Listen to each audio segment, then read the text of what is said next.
The Mirror of the Soul. In a quiet town where mornings began with the soft singing of birds and the smell of fresh coffee drifting through open windows, lived a woman named Clara.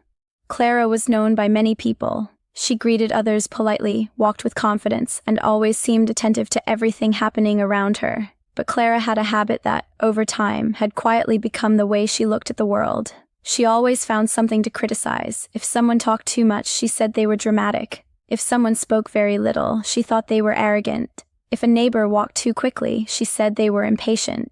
If someone laughed loudly, she would say they had no manners. Clara believed she simply had a special ability to see people as they truly were.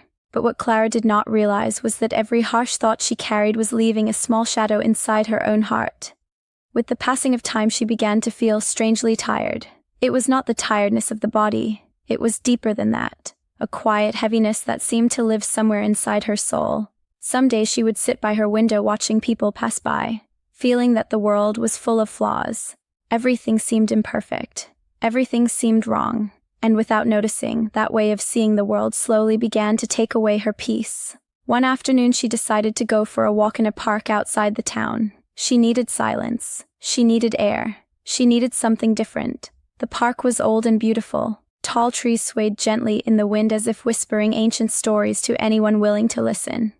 Clara walked slowly along a path covered with fallen leaves. Then she noticed something unusual. Hidden among the trees stood a small stone structure she had never seen before. It was not a house, and it did not look like a chapel. It was more like a circular pavilion made of aged stone. The door was open. Above the entrance hung a simple wooden sign that read, "The Mirror of the Soul." Clara frowned with curiosity. "What a strange name," she murmured quietly. Still, something about the place drew her in. She stepped inside. The room was silent. Not an empty silence, but a deep and peaceful one, as if the place had been waiting for someone to arrive. In the center of the room stood a large mirror. It was old, framed with dark carved wood. A beam of light coming through a small window fell directly across its surface. Clara walked closer. She expected to see nothing more than her reflection. But when she looked into the mirror, something was different. At first she thought the light was playing tricks on her eyes. But the reflection seemed alive. It was as if the mirror did not simply show her face, but something deeper. Memories, emotions, hidden truths. Suddenly an image appeared in the mirror. She saw herself criticizing a neighbor. Her eyebrows were tight, her expression cold. Then another scene appeared. The woman Clara had always thought was arrogant was walking quickly through the street. But the mirror revealed something Clara had never imagined. The woman was rushing because her child was sick and she was desperate to get home. Another image followed. The quiet man Clara believed was proud sat alone in his house, struggling with a deep loneliness that no one around him had noticed. Then another scene appeared.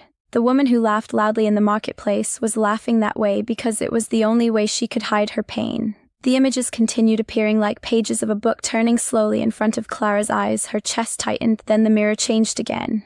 Now it was no longer showing other people. It was showing Clara. She saw moments from her own past. She saw days when she had felt invisible. She saw times when she had been judged unfairly. She saw the insecurities she had buried deep inside her heart. And suddenly something became clear.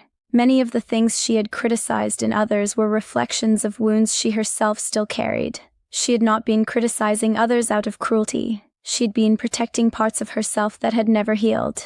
Clara took a slow breath. For the first time in a long time she felt something new. Understanding. She realized that every person she passed on the street was carrying struggles no one else could see. Hidden battles, silent fears, quiet hopes. She stood in front of the mirror for a few more moments. Her reflection now looked softer. Her eyes looked calmer. When she finally stepped outside the pavilion, the park looked exactly the same as before. The trees were still swaying in the wind. The sky still glowed with the light of the setting sun. But Clara was not the same. She walked with a lighter heart. On the path she saw a woman speaking loudly on her phone. Before, Clara would have judged her immediately. This time she simply smiled. Maybe the woman was celebrating good news. Maybe she was trying to hide her pain. Maybe she was simply living her story. Clara continued walking quietly beneath the trees. And as she did, she understood something deeply important. When we stop looking at others with harsh eyes, the world begins to feel lighter. Because many times what we believe we see in others is only a reflection of something within ourselves that is still learning to heal. And when we choose compassion instead of judgment, something beautiful happens. The world changes. And so do we. If this story touched your heart in any way, I invite you with warmth and kindness to subscribe. Your presence helps this community grow with love, with hope, and with stories that seek to bring light to the soul. Subscribe, and walk with me on this journey where every story is a small mirror reminding us to see the world with a gentler heart.